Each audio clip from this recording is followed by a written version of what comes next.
After studying this module, you shall be able to know the meaning of cost of capital, identify the sources of capital, learn to calculate the cost of capital for various sources, evaluate the tax effect on the cost of capital, analyze the impact of capital structure on the weighted average cost of capital. Every firm needs funds to finance its investment projects. Some projects involve huge amount of investment which cannot be financed through own sources.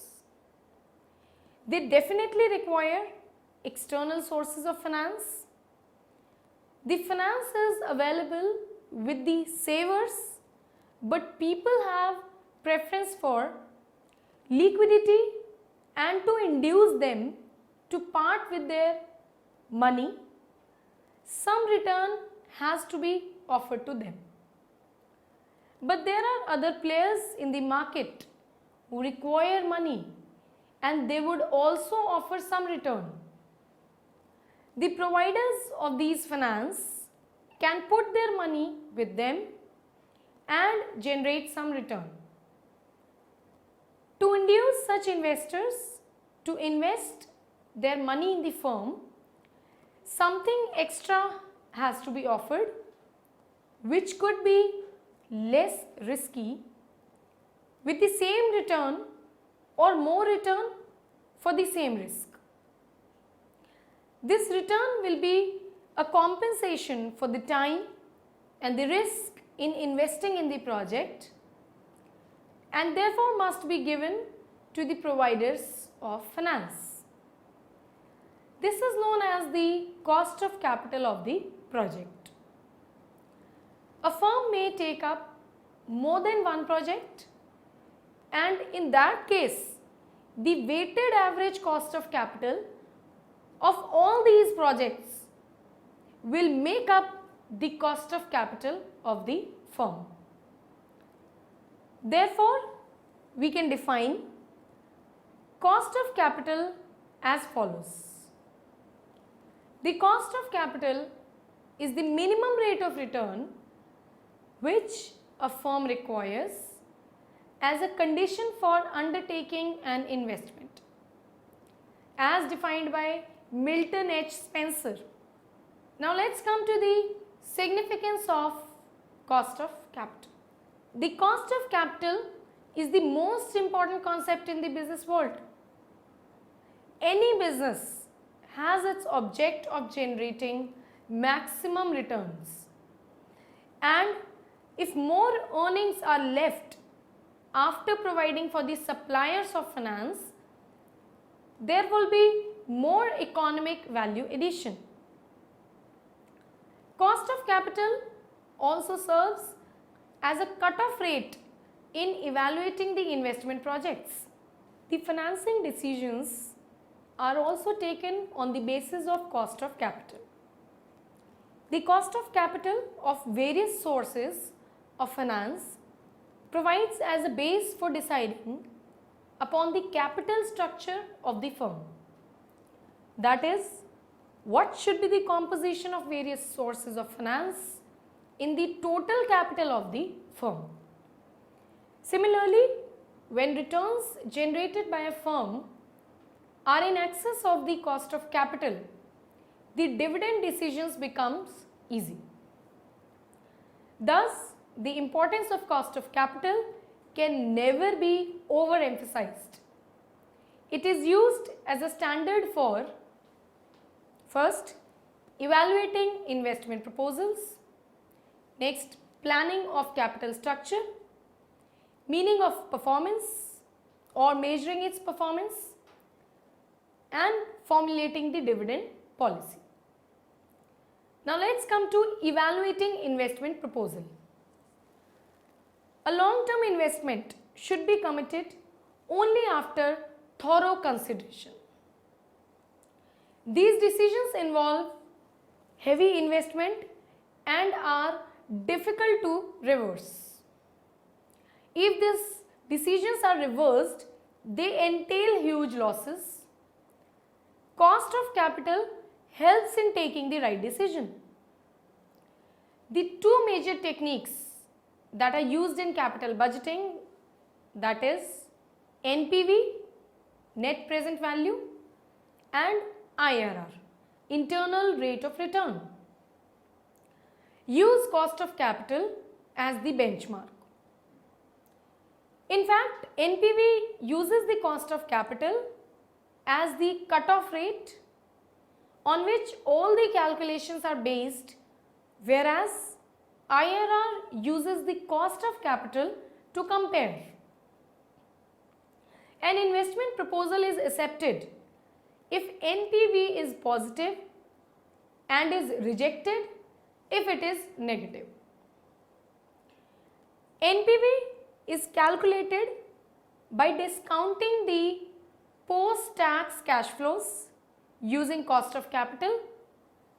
IRR, on the other hand, is that rate of return that makes net present value of cash flows to be 0. If it is more than the cost of capital, proposal should be accepted, otherwise rejected. The cost of capital becomes a benchmark for inviting the funds from owners or creditors to the investment projects at a specified cost. Let's come to the planning the capital structure. Capital structure means composition of various sources of finance in the total capital of the firm. It is a very critical decision which requires careful thought. There are various sources of finance and the cost of each source is different. Some sources like equity is a costlier source, but the risk involved is also less. Whereas debt is another source which is not very costly but also gives tax shield, but the risk involved is high. The balance has to be achieved in the composition of debt, equity and other sources in such a way that the overall cost is not very high and is commensurate with the risk involved. The two major factors in deciding about the capital structure is cost of capital and the other is risk. Therefore, the significance of cost of capital cannot be undermined in planning the capital structure. Now let's come to measuring the performance. Cost of capital serves as a measure of performance in two ways. It provides the benchmark against which actual performance will be measured. Actual performance can be measured in terms of return and also in terms of cost. Thus, cost of capital serves two purposes. One, by giving a target returns which must be above the cost of capital. In case the actual return is more than the cost of capital, the performance is considered as good.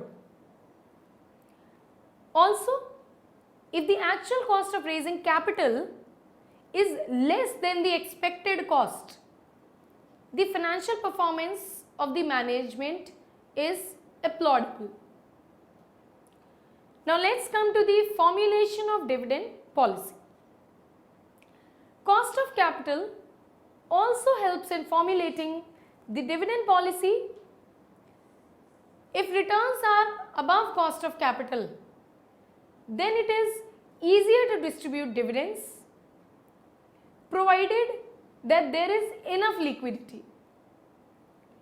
Had the cost of capital not been determined, it would have become difficult for management to make out if there is enough scope of distribution of dividends. Now let's come to the factors affecting cost of capital. There are some factors which affect the cost of capital. These factors affect the specific cost of capital as well as the weighted average cost of capital. First, risk is a very important factor in determining the cost of capital. Investors are generally risk averse and would like to keep their money with themselves. To induce them to part with their money, return has to be offered to them, which is directly related to the level of risk perceived by them. Thus, risk is a very important factor in determining the cost of capital. Next, the component of debt in the capital structure is another important factor. An investor would like to get a minimum return equal to the opportunity of earning return in the next best alternative investment. Should entire funds be arranged through equity? The entire risk and return is of equity holders. In that case, the risk of the project will become the risk of the equity holders, and also return of the project will become the return of the equity holders. However, if some amount is being financed through debt, the risk of equity holders increases. The debt component is considered less risky as debt holders are paid interest before any dividends become payable. Besides, they get preference in repayment of capital in case of delinquency. Thus, the equity holders start demanding more return, that increases the cost of capital. Next, we come to capital structure affects the weighted average cost of capital. Capital can be arranged using three major sources. First, debt, then preference capital, and then equity capital. As we have seen that debt is more risky to the firm, but its cost is also less. Interest on debt is tax deductible, thereby making the cost of debt even much less. Preference shares have features of both debt and equity. Just like debt, it is paid interest at a fixed rate. Preference shareholders are also paid dividends at a fixed rate before making any payment to equity shareholders. But unlike interest, dividend payment is not tax deductible.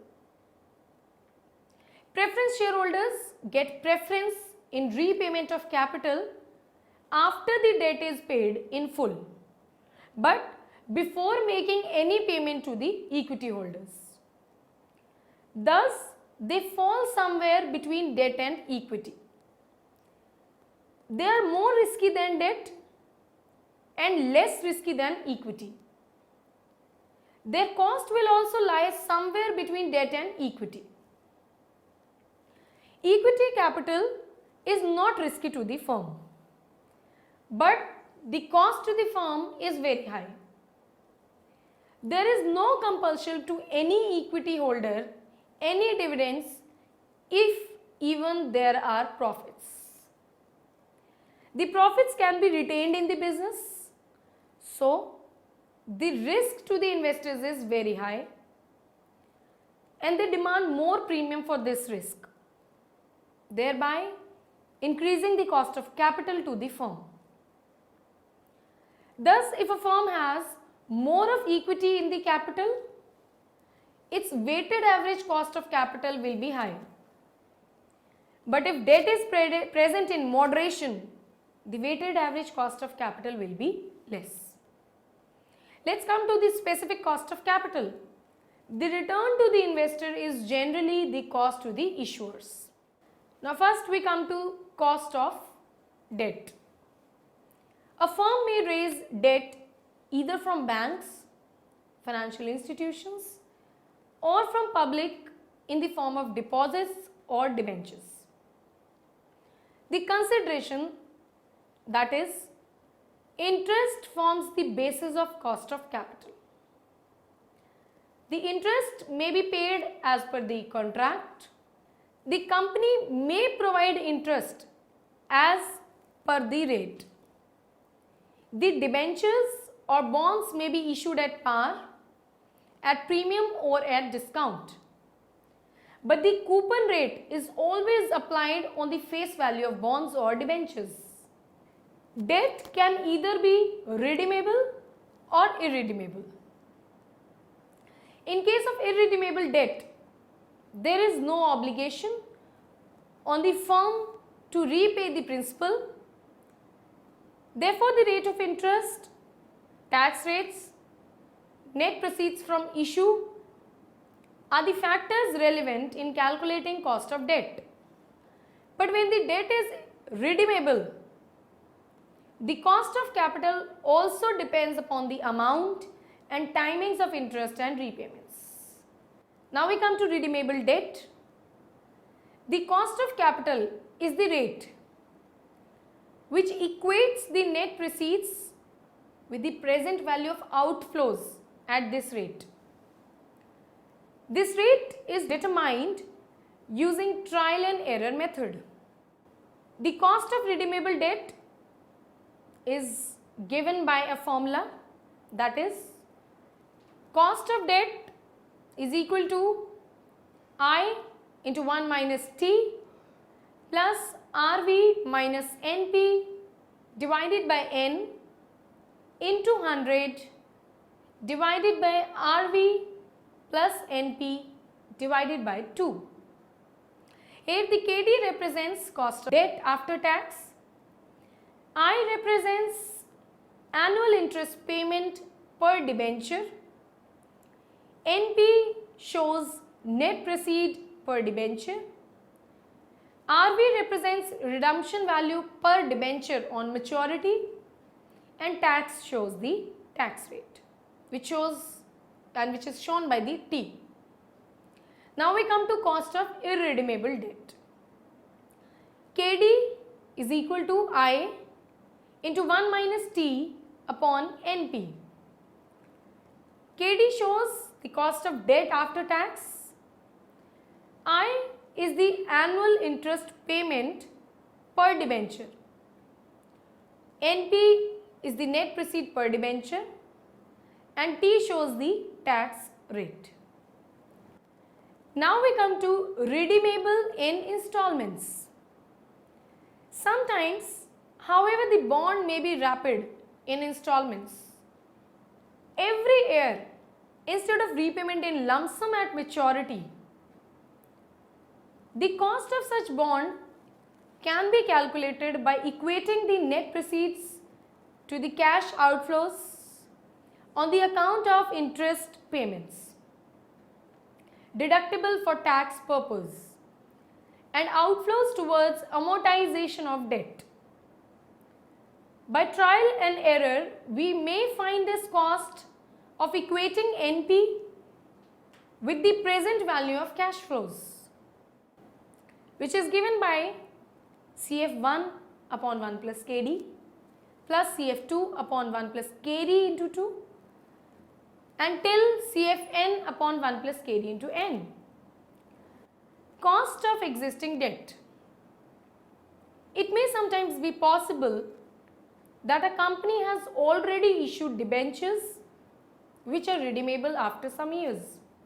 The market price of the debenture is available. If the current market price be taken as net proceeds, then cost of debt calculated is called as current cost of debt. Current cost of debentures is equal to I 1 minus T upon market price into 100. Now let's come to an illustration.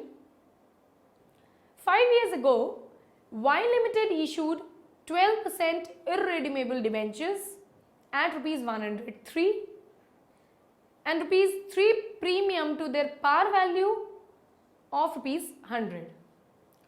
The current market price of these debentures is rupees 94.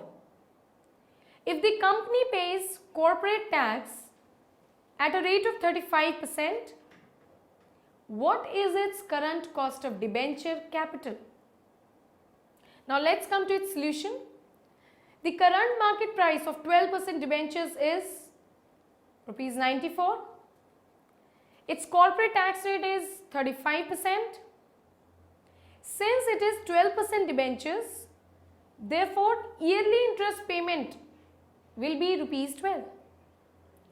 So the current cost of debenture will be interest into 1 minus T upon market price into 100. That means 12 into 1 minus 0.35 upon 94 into 100, which will give you 8.3%. Now let's come to cost of preference shares. The cost of irredeemable preference share capital is given by cost of preference share capital irredeemable is equal to PD upon NP into 100. Now again let's take an illustration. A company issued 13% irredeemable preference shares at rupees 95. Find the cost of preference shares. As we know that cost of preference share capital irredeemable is equal to PD upon NP into 100. That is 13 upon 95 into 100. The cost of redeemable preference shares, that is KP, is given by an approximation. This is an approximation. KP is equal to PD plus RV minus NP upon 100 into 100 upon N upon RV plus NP upon 2. KD here shows the cost of preference shares. PD is the annual dividend payment per preference share. NP is the net proceed per preference share. And RV is the redemption value per preference share on maturity. Now let's come to the preference share capital versus debt. Let's consider the first point. Preference shares are entitled to fixed rate of preference dividend, but there is no legal obligation on the company to pay. It has to pay preference dividends only if there are sufficient profits. Next point, there is interest is a charge against profits, whereas preference dividend is an appropriation of profits. No tax benefit is available on preference dividends as they are paid from after tax profits. Rather, corporate dividend tax CDT is paid on the amount distributed to preference dividends. Although there is no compulsion on the company, but preference dividends are generally paid by the company. If preference dividends will be in arrears, they will have voting rights on all matters and equity holders will not get any dividends too. This will tarnish the image of the company and it will become difficult for the company to be able to raise funds in future from these sources. Now let's come to the cost of equity share capital, also known as cost of retained earnings. Earnings of a firm can be reinvested or paid as a dividend to the shareholder. If the firm retained part of its earnings for future growth of the firm, the shareholder will demand some compensation from the firm for using that money. As a result, the cost of retained earnings simply represents a shareholder's expected return from the firm's common stock. Cost of equity is difficult to calculate as there is no fixed dividends and there is no repayment schedule as well. Despite that the cost of equity can be calculated by making certain assumptions, these assumptions are as follows. The dividend price model. This model assumes constant dividend or dividends at constant growth rate. As per this model, KE is equal to D upon P0 when dividends are constant, or KE is equal to D1 upon P0 plus G, where G represents the constant annual growth rate in dividend. Now let's take an example. ABC company provides the following details. D0, that is 4.19, and P0 50 and growth 5%. Now calculate the cost of equity.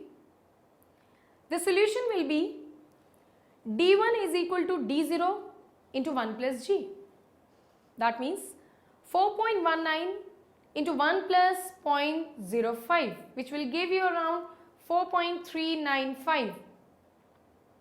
So KE will be 4.395 divided by 50 plus 0.05, which will give you approximately 13.79%. Another model for calculating cost of equity is CAPM, Capital Asset Pricing Model. As per this model, KE is equal to RF plus B into RM minus RF. Here RF represents risk-free return, RM represents market return, B beta, which measures the risk of the security. Now let's take another example. ABC company provides the following details. RF given 7%, beta 1.20, RM minus RF 6%. Now calculate the cost of retained earnings based on CAPM model. Here the KE will be equal to 7% plus 1.20 into 6%, which will give you around 14.2%. Now come to the cost of external equity. The cost of retained earnings is always less than cost of external equity. It is less because there is no flotation cost. Here K dash E will be equal to D1 upon P0 into G plus G upon 1 minus F. Here K dash E represents cost of external equity. D1 is the dividend expected at the end of first year. PO is the current market price per share. G, constant growth rate applicable to dividends, and F is the flotation costs as percentage of the current market price per share. So K dash E will be equal to KE upon 1 minus F. Now let's come to weighted average cost of capital. Weighted average cost of capital is the overall cost of capital, that is the average of all specific costs of capital in proportion of their presence in the total capital. WACC is the overall cost of capital. Now let's come to marginal cost of capital. Whenever there is additional capital required, it may be not be available at the same weighted average cost of capital as the existing one. More loans may be raised at higher rate and the risk of equity will also increase. so the cost of equity will also increase. This will raise the overall cost of additional funds. This increased weighted average cost is known as marginal cost of capital. Now let's summarize all the discussion. First, average and every firm needs funds to finance its investment projects. Next, the cost of capital is the most important concept in business world. Next, importance of cost of capital lies in first, evaluating investment proposals, planning of capital structure, measuring performance, formulating the dividend policy. There are some factors which affect the cost of capital. These factors affect the specific cost of capital as well as the weighted average cost of capital. These factors are risk and the component of debt in overall capital. That is, capital can be arranged using three major sources: debt, preference capital, equity capital. Specific cost of capital is the cost of debt. The cost of redeemable debt is given by the formula, which is KD is equal to I into 1 minus T plus RV minus NP upon N whole upon RV plus NP upon 2. Cost of irredeemable debt, KD is equal to I into 1 minus T upon NP. Cost of preference shares, cost of preference share capital, which is irredeemable, given by PD upon NP into 100. The cost of redeemable preference shares, KP, is given by KP is equal to PD plus RV minus NP upon N into 100 whole upon RV plus NP upon 2. Cost of equity share capital, the dividend price model. This model assumes constant dividend or dividends at constant growth rate. As per this model, KE is equal to D upon P0 when dividends are constant, or KE is equal to D1 upon P0 plus G where growth rate is constant. The cost of external equity will be K dash E is equal to D1 upon P0 plus G whole upon 1 minus F. That will give K dash E is equal to KE upon 1 minus F. Weighted average cost of capital is the overall cost of capital, that is the average of all specific costs of capital in proportion of their composition in the total capital. Marginal cost of capital, whenever there is additional capital required, it may not be available at the same weighted average cost or capital as the existing. More loans may be raised at higher rate and the risk of equity will also increase, so the cost of equity will also increase. This will raise the overall cost additional funds. This increase in weighted average cost is known as marginal cost of capital.